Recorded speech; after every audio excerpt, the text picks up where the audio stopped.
시간을 좀 멈춰봐. 뭔가 그게 어긋난 걸 난 느껴. Latar belakang. Pakaian merupakan kebutuhan primer manusia. Dengan berkembangnya zaman, banyak mode-mode baru yang digunakan dalam cara berpakaian. Remaja saat ini seringkali memakai kaos dalam stylenya karena terlihat simpel dan trendy. Kaos distro dengan gambar dan tulisan yang estetik menjadi tren masa kini di kalangan remaja. Kaos kami cukup berbeda dengan produk yang di pasaran karena memadukan K-pop dengan kaos distro. Biasanya kaos distro dipadukan dengan gambar motorsport, summer, angel, ataupun yang lainnya. Logo produk ini merupakan implementasi dari American World Slang, yaitu logo, yang memiliki arti yaitu eccentric. Jadi kami mengharapkan ketika seseorang memakai produk kami akan terlihat kentara dan terlihat menonjol di kerumunan banyak orang. Selain itu juga logo merupakan singkatan dari Local of K-pop Outfit. Contoh produk. Contoh yang pertama yaitu mengambil tema dari Jisoo Blackpink, dan ini tampak depannya. Serta yang ini adalah tampak belakangnya. Selanjutnya yaitu contoh kedua, yaitu mengambil tema dari Taehyung BTS, dan ini adalah tampak depannya. Sedangkan ini adalah tampak belakangnya. Luaran dan manfaat. Luaran yang didapatkan dari usaha kaos distro bergambar K-pop ini menciptakan tren baru di masyarakat, khususnya di kalangan remaja. Sedangkan manfaat yang didapatkan yang pertama bagi mahasiswa yaitu dapat meningkatkan kreativitas mahasiswa, mendorong mahasiswa menjadi wirausaha yang baik, dan menambah penghasilan bagi mahasiswa itu sendiri. Sedangkan bagi masyarakat akan membuka lapangan pekerjaan baru khususnya di bidang konveksi dan sablon, dan juga menambah variasi pilihan pakaian yang dipakai sehari-hari. Analisis SWOT. 1. Strength. Bahan kaos yang digunakan yaitu cotton combat 30S hingga nyaman saat dipakai. Jahitan kaos yang rapi, desain yang bagus dengan menggunakan tema grup K-pop yang paling terkenal, pengemasan yang elegan dengan menggunakan box. Terdapat greeting card di dalam setiap box sehingga pelanggan merasa dihargai. Kedua, weakness. Varian warna yang ditawarkan masih sedikit, yaitu hanya hitam dan putih. Penjualan yang masih terbatas dan hanya menggunakan media sosial dan e-commerce. Yang ketiga, opportunities. Remaja saat ini sangat gemar memakai kaos sehingga produk ini dapat menjadi alternatif. Harga yang ditawarkan masih dapat menjangkau konsumen. Dan yang terakhir, trade. Adanya risiko tindakan plagiatisme yang sudah lumrah di dunia fashion di Indonesia, serta banyaknya pesaing yang menjual produk serupa. Selanjutnya, strategi pemasaran. Ada 3 tahapan yang digunakan dalam strategi pemasaran. Yang pertama melalui media sosial, yaitu dengan membuat akun khusus untuk penjualan. Dan media sosial yang digunakan yaitu Instagram dan TikTok. Yang kedua dengan memasang iklan di Facebook. Dan strategi pemasaran yang ketiga yaitu melalui e-commerce dengan melakukan penjualan di e-commerce, terutama di Shopee, Lazada, dan Tokopedia. Pesaing usaha. Sebetulnya sudah banyak produk serupa di pasaran, tetapi yang membuat produk kami bertahan di pasaran yaitu karena adanya perbedaan desain.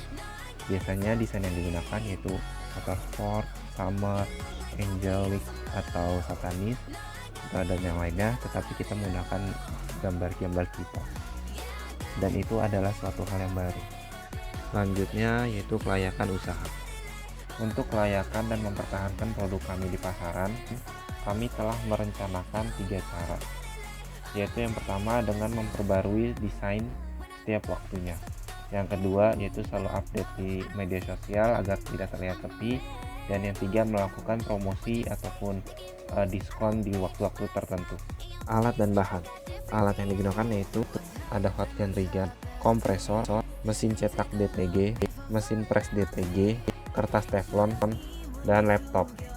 Untuk bahannya yang pertama ada kaos polos, desain kaos, box kemasan, stiker logo, dan greeting card. Kemudian ada proses pembuatan.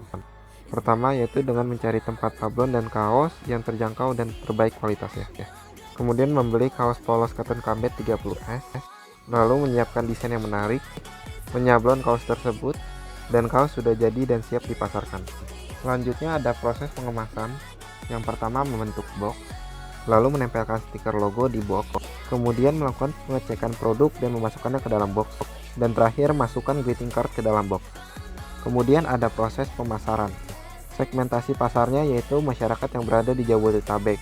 Target pasarnya yaitu remaja yang gemar K-pop, dan penjualan melalui media sosial dan e-commerce. Kemudian ada jadwal kegiatan. Yang pertama dengan meminta perizinan dari pihak terkait di 2 minggu di bulan pertama. Kemudian ada pengadaan bahan baku di 2 minggu selanjutnya di bulan pertama. Produksi di bulan kedua, lalu penjualan di bulan ketiga, dan ada perhitungan hasil, evaluasi, dan membuat laporan di bulan keempat. Selanjutnya ada analisis faktor produksi. Analisis faktor produksi ini ditujukan untuk melihat bahan-bahan apa saja yang akan digunakan dalam proses pembuatan dari kaos distro bergambar K-pop. Selanjutnya yang pertama yaitu komponen bahan penunjang yang terdiri dari 3 bahan, yaitu sablon kaos ukuran M, ukuran L, dan ukuran XL dengan kuantitas masing-masing sebanyak 12 dan harga satuan yang berbeda-beda. Untuk ukuran M sebanyak satu buahnya itu seharga 46.000, untuk L satuannya itu seharga 49.000, dan untuk XL sebanyak satu buahnya itu 52.000. Dengan jumlah biaya untuk ukuran M dengan jumlah biaya 552.000, ukuran L 588.000, dan ukuran XL 624.000, dan subtotal dari komponen bahan penunjang yaitu sebanyak 1.764.000. Lalu yang kedua ada komponen bahan habis pakai yang terdiri dari satu bahan yaitu kaos polos sebanyak 36 kaos polos dengan harga satuan 20.900 dengan jumlah biaya total dari komponen bahan habis pakai ini 752.400.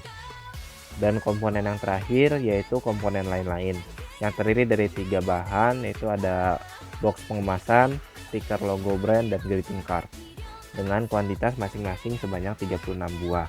Harga satuan kardus pengemasan seharga 2.600, untuk stiker harga satuannya 305, dan untuk greeting card harganya sebesar Rp285 dengan jumlah biaya dari kardus pengemasan sebanyak 93.600, stiker logo brand sebanyak 10.980, dan greeting card sebanyak 10.260, sehingga total dari komponen lain-lain yaitu sebanyak 114.840. Selanjutnya ada analisis BEP atau break even point. BEP ini untuk digunakan untuk mengetahui besaran laba yang akan diterima. Yang pertama yaitu ada total harga jual atau pendapatan total. Kami mematok harga kaos distro ini dengan jenis ukuran yang berbeda-beda tapi dengan harga yang sama yaitu 100.000 per produk. Total harga penjual ini yaitu penjualan ukuran M, ukuran L, dan ukuran XL. Karena masing-masing dari ukuran ini diproduksi sebanyak 12 pieces, maka dikali 100 semua, sehingga hasilnya yaitu 3.600.000 untuk total pendapatan. Kemudian yang kedua yaitu ada biaya produksi yang telah dihitung dari bahasan sebelumnya mengenai faktor-faktor produksi, dan ini ada bahan dari komponen bahan penunjang, komponen bahan habis pakai, dan komponen lain-lain, yaitu sebanyak komponen bahan penunjang sebanyak 1.764.000, bahan habis pakai sebanyak 752.400, dan bahan komponen lain-lainnya sebanyak 114.840, sehingga total biaya produksi sebanyak Rp2.631.240. Dan yang terakhir ada perhitungan dari target laba, yaitu dari total pendapatan dikurangi total biaya produksi, yaitu sebanyak 3.600.000 dikurang 2.631.240, sehingga target laba yang didapatkan yaitu sebanyak Rp968.760.000.